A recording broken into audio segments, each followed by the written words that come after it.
Thanks for the How you time. doing? Yeah, My thanks for pleasure. the time.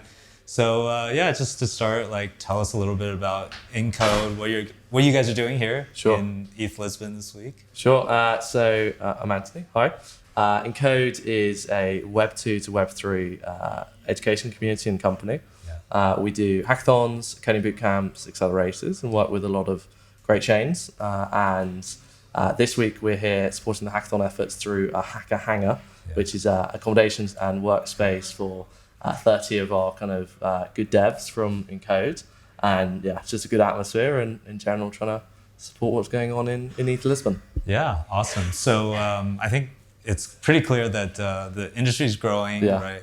Like, where do you see things next year, like 1 year from now? 1 year in crypto is maybe 10 years in the real world. So I think it's very obvious that the amount of, at least what we see, the amount of Web 2 talent coming in is quite crazy. So in our boot camps, we are pretty much 100x oversubscribed every time we do one. Yeah. And that is not just like random developers. These are like Fang developers, Twitter developers coming in. So I think we'll see, obviously everyone's hiring, a huge increase in the number of people in the space. And that will have very positive and negative externalities, but certainly we'll continue to see a lot of innovation, which is only a good thing. Yeah. So let me ask you, I just thought of something when you said 100 times oversubscribed, right? Like, can you actually scale 100 times? I think we can. It's the only bottleneck is instructors. So we try and keep, when we do a course, keep it as high quality as possible, which basically means taking an order to teach it. Because actually when you do a Solidity course or any kind of blockchain-based course properly, the two things you care about are security and gas optimization. Yeah. This is actually what you're trying to get towards after you've taught the basics. So yes, we can. We also try and do things with a human touch. So anyone we take into one of our kind of courses, we will interview them personally. So that means for every 40 people we take, we're interviewing probably 3 times that. Wow. So it's probably a personnel problem, but an opportunity massively. So we will be scaling significantly into 2022. Yeah. So since you're so close to the developers, right? What are some of the reasons why people are like joining now and you know? I think it's a fairly no risk opportunity right now. I think before maybe one would have been judged from having a kind of blockchain based job on their CV. I don't think anymore. So realistically, because demand outstrips supply, you will get paid more. Right. You have significantly more upside, and let's not forget that even the most experienced developer in the space really only has 7 years experience, like the most experience. Right. So even having 6 months experience, you have 7% of all the possible experience you could have had in blockchain, which is crazy. Like, this doesn't happen in any other ecosystem. Maybe you could say mobile, when mobile was a thing, but even then, it's such a leverage bet right now. So no reason it doesn't continue to grow massively. Yeah. And what about for the people who are like maybe sitting on the fence, right? Do you talk to those people? What do you say to them? I probably don't talk to them enough, just because when someone joins an Encode event, they've already joined it. They know what they want. But I think those on the fence probably will be.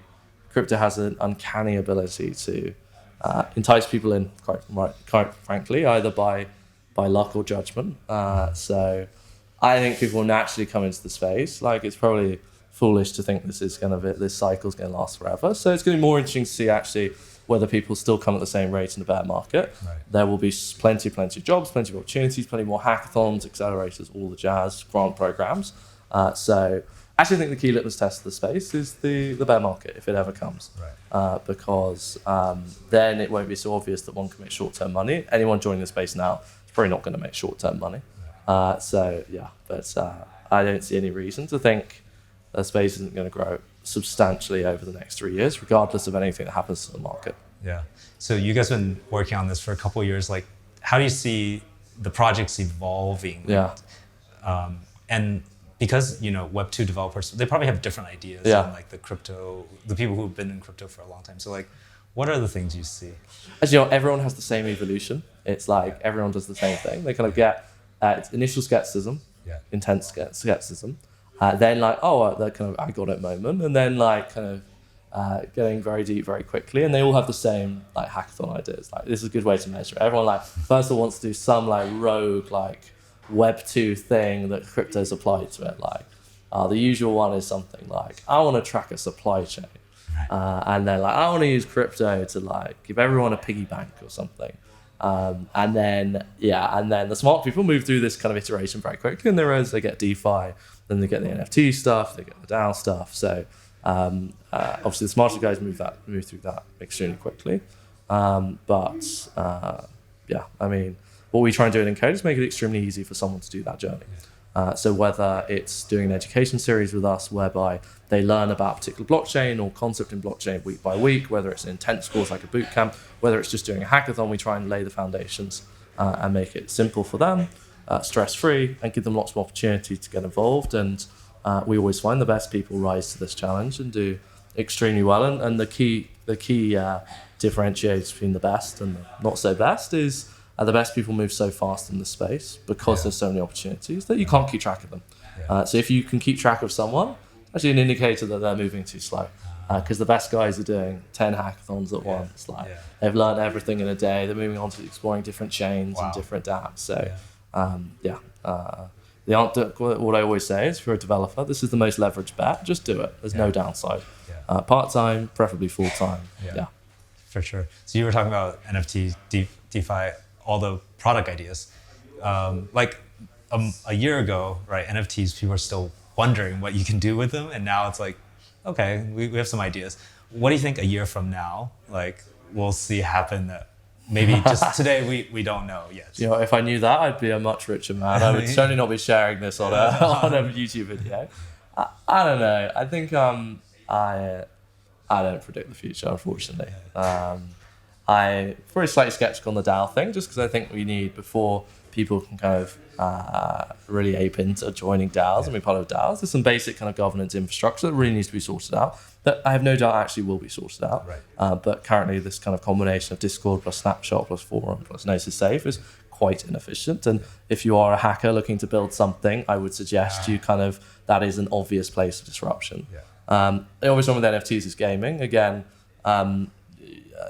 with the gaming side of things, what we kind of push our hackers to do, or developers, is focus on making the game amazing first and the crypto bit second. Because I think a lot of people get kind of too hung up on putting crypto incentives in there, which you're one hype away from the game being crap. Pardon my French. So we've got a few projects at the moment that are amazing. It's because they're game developers first and foremost. So particularly on the NFT trend, which you mentioned, the obvious next step is gaming and providing actual uses to NFTs. Not that collectability and artistic influence is not utility, but the real utility here is gaming, and it'd be nice to see that kind of emerge a little bit more next year. Yeah, for sure. Anything else that we should talk about that I haven't asked you yet? I don't think so. Just enjoy Lisbon, BD. Thank you for having me. Yeah, thank you. Say hi to our parents. Hello. Hey. And thank you, Anthony. Thank you very much, sir. Yeah.